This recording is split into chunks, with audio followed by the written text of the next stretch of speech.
In another part of downtown Madison, history was in the making today. News 3's Madeline Anderson caught up with some middle and high schoolers at the National History Day event to see how the young are interpreting the old.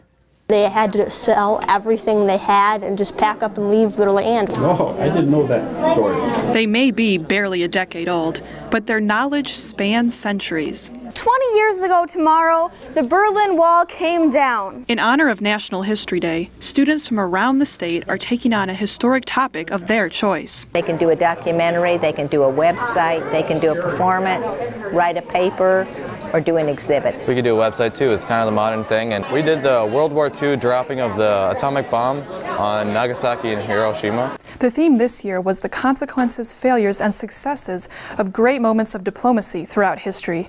Students were given just a few months to come up with a topic and then present their ideas here today. We were held behind this wall and we weren't allowed to be free. The idea of the event is to get young people to apply the past to their present and future. You've got to study where you come from, and I think that will shape where they go to. And they're finding that many of the questions from yesterday are still waiting for answers today. Who has a right to this land? This was a huge debate. It lasted about 10 years. Some of the consequences are still felt today. But participants say it's this timeless uncertainty that draws them in. History is really mysterious and really subjective, so it's kind of fun to unravel the different views of different bits of history. And they're learning that these new perspectives can help to rewrite the pages of history.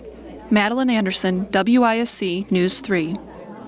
Now that looks like a lot of fun. Today's event is the statewide competition, and then the finalists will go on to compete at the national level in D.C., where they will compete for some medals and some money. Good luck.